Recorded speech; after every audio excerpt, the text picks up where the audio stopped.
so I just put it in motion here. You might take note of this tropical threat in the Southern Caribbean we were talking about yesterday. This one has jumped considerably in chance of development.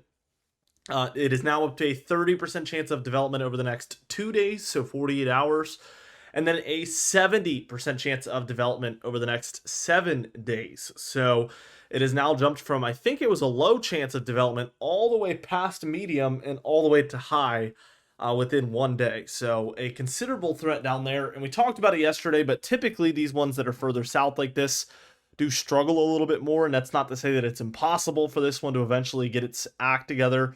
And we've actually had a lot of model guidance. I'll kind of show you by drawing it what we've kind of seen occurring. What we end up getting is another cold front along the East Coast, not this current one, but again, the one that is upcoming later on.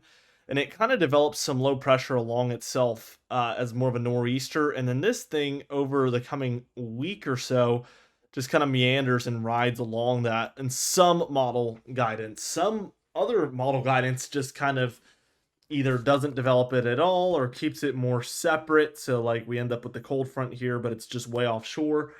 There's a lot of possibilities with this one. We're still really early on, so I don't want to speculate too much, but that's some of the solutions that I've been seeing as of late for that one.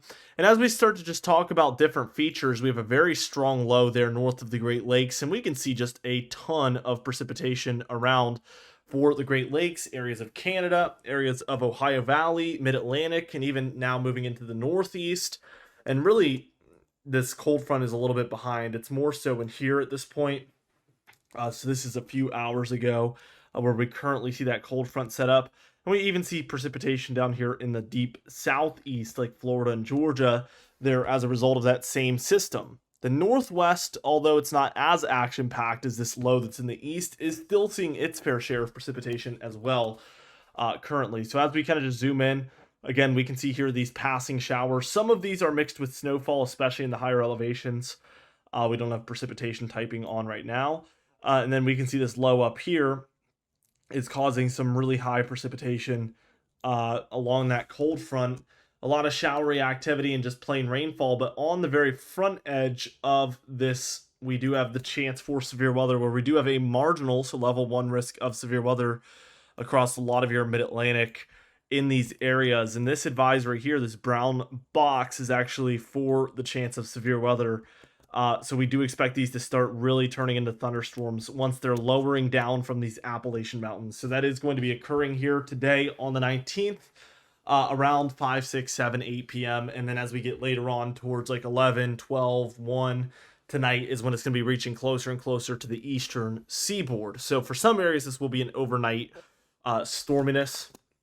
And then finally, looking at the deep southeast, mostly Florida here, we do see very heavy precipitation actually in some regions like Gainesville, Jacksonville, St. Augustine, that is moving towards the Tampa Bay area and the Orlando area and the Daytona Beach area. So these guys are just going to be seeing this more so around when this video is coming out. It's currently almost 5, so an hour from now I'll have this video out or so. And that's when it'll be, again, a little bit further south impacting these areas. So let's go ahead and move on and let's talk about the upcoming stuff. Let's talk about the upcoming pattern together. And as we just take a look, there is a lot of similarities. The good thing here, I hate when I see models jumping all over the place when it feels like, you know, something just random pops up and then I just don't have a lot of confidence in it because we didn't really like build up to it. But I feel like day after day after day, we finally moved into something of a more realistic pattern where yesterday we saw milder features that we're seeing today, but today they're a lot more major. So it's just kind of like escalating what it's thinking, but it's been thinking the same ideas. So I have a lot more confidence in that than if it was just randomly popping up, of course. Now, I want to move this towards this evening. This is 2 a.m. tonight. Our major low is actually further north than you can even see right now, kind of near the southern tip of the Hudson Bay. We do have a kind of like secondary low down here. And again, a lot of precipitation around for the Mid-Atlantic, Ohio Valley, Northeast areas. The Northwest into the North Central states is still seeing a lot of activity overnight. And as we move towards tomorrow afternoon, we can see the secondary low is more so over the Northeast, and they're kind of getting most of their precipitation from this system during the day tomorrow on Monday, October 20th. Now, as we look at the area that was over the northwest, it's gone ahead and kind of slid eastward here to where now it's mostly impacting the central states. We see a lot of these areas dealing with showeriness because of that. And overall, over the west coast, we're actually getting this kind of warm push. We call this type of a pattern a positive PNA. That stands for Pacific North American Oscillation. Pacific North American Oscillation. So it really causes this warm push, and this in turn usually causes exactly what we're seeing here, this sinking cold air just to the east of it. And a lot of the time, especially if there's warmer air over eastern Canada and Greenland, we can get this cooler air just moving straight into the east. Now we do see this fully moving in. By Tuesday, it's getting even cooler. Another low there over the Great Lakes as well. This one's very broad, so we're seeing precipitation far and wide because of this system. Again, over the Great Lakes. And if we track the jet stream, this is classic stuff. Trough in the east, ridge in the west. No way around it, really. Wednesday, we're maybe even deeper into this trough. So as we get towards the midweek, this is just going to be kind of escalating. Lots of precipitation there closer to Canada, like the Great Lakes and the Northeast there. Still as a result of this really broad low pressure that we're seeing kind of all over the place. Thursday the 23rd, it's still really cool from that, again, big cool down that we've been seeing. It is beginning to lift off. And then by Friday, it's lifted off even more. But really, we're just dealing with a cooler than normal pattern still along the eastern states overall. And it's just a little less cool than it was. But this is still probably average to 5 degrees below normal for most everywhere, maybe even more along the East Coast area. Now, we're still in kind of a transient pattern that's going back and forth. So one of the signs of that is we have precipitation, a lot of it actually moving back into the northwest, which typically is going to be associated with, again, lower pressure and cooler temperatures.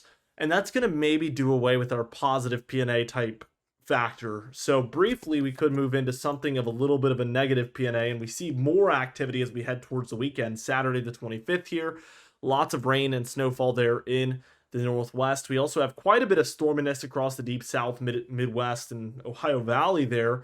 And by Sunday the 26th, a little bit later on in this pattern, we do see, again, even more of the northwest. It's more expansive now, seeing snow and rainfall for a lot of these areas.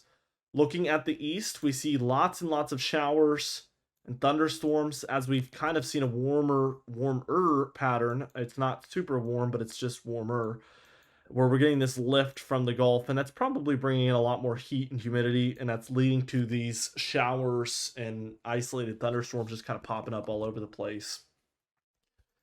As we move towards Monday on the 27th, something interesting begins to happen. We get a very, very major low over the north central states, a very intense looking cold front, and a milder warm front. So we still are seeing a little bit of a warm push east of that cold front. Again, this is fairly normal.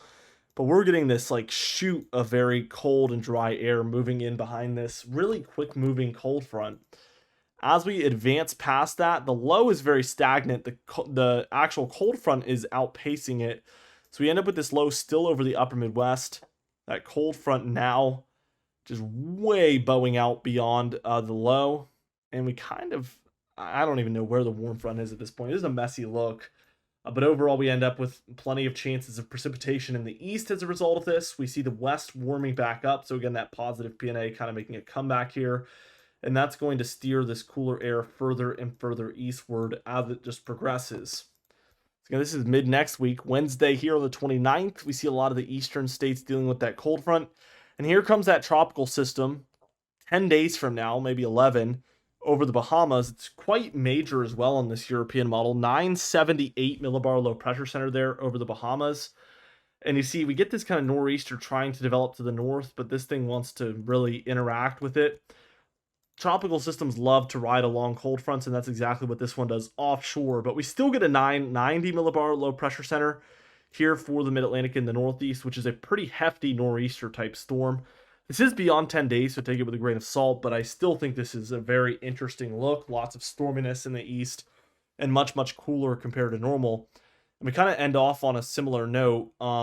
Your tropical system kind of transfers onshore to our low that was the nor'easter, and that thing just bombs in pressure down to a 973 there over basically upstate New York. Very broad precipitation in the Northeast, as you can see, as a result of that for early November. So although it's very far out, this is interesting, very unique, and this would be a highly volatile pattern if it does play out exactly like this. Of course, time will tell what ends up happening. Looking at the total precipitation, because of all of this, we still see the Northwest getting quite a bit, but for the first time in a few weeks, I can say I think that this is backed down a little bit from what we had been seeing.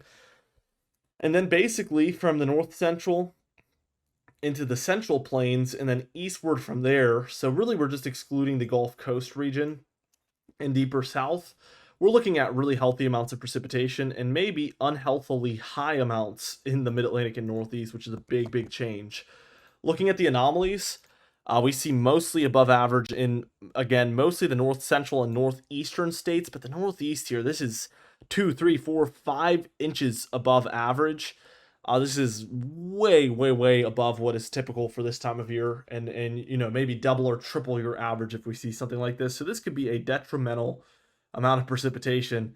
You know, we want to get a moderate amount, but it seems like we're either getting nothing or just a ton. So not a good combo. Now, total snowfall, still seeing quite a bit throughout all 3 major mountain ranges out west: Sierra Nevada, Cascades, and the Rockies. And that's probably not going to change until March or April. So just want to point that out. Temperatures, we're a little warmer right now. We do have that cold front coming through, which is going to cool things down, especially as we move into tomorrow afternoon. We could see a lot of the east is cooler. It does last into Tuesday a bit. It's quick moving. We do get warmer for Tuesday afternoon before we get an even more major cool down for Wednesday the 22nd here, Thursday the 23rd, Friday the 24th. It's still around for a lot of these areas. So that's 3 days. Not only is this more major, but it's more long-lived, obviously. Even by Saturday the 25th, it's still kind of around there in the east. We do warm back up for 2 or 3 days there, and then we get another really major cool down moving into the east as well, especially for the deeper southeast in this instance.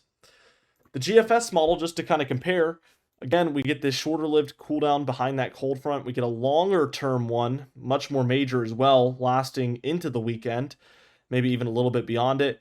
We do warm up for Monday, Tuesday, Wednesday, and then by the time we're looking at Thursday, Friday, Saturday, Sunday, Monday, Tuesday, here, we're seeing that cool down kind of come to an end finally. We get this kind of southeast ridge push up the southeast, but it does actually appear like more cooler air is potentially on the way, coming eastward as a result of all of this. So the models are actually really showing us in a more persistent cool down after cool down after cool down type pattern here in the late fall, and I can't help but notice that this is quite similar to what we saw last fall. So we'll have to see if this does kind of act the same way or what's going to happen, but I'm super interested. I'm on the edge of my seat, and I can't wait to break it down with you guys. So with all that being said, be sure to subscribe. We upload every single day. You can even hit the bell icon for daily notifications when we upload, so you never miss one. Be sure to like the video if you did enjoy it, leave a comment down below, and I'll see you guys in the next video.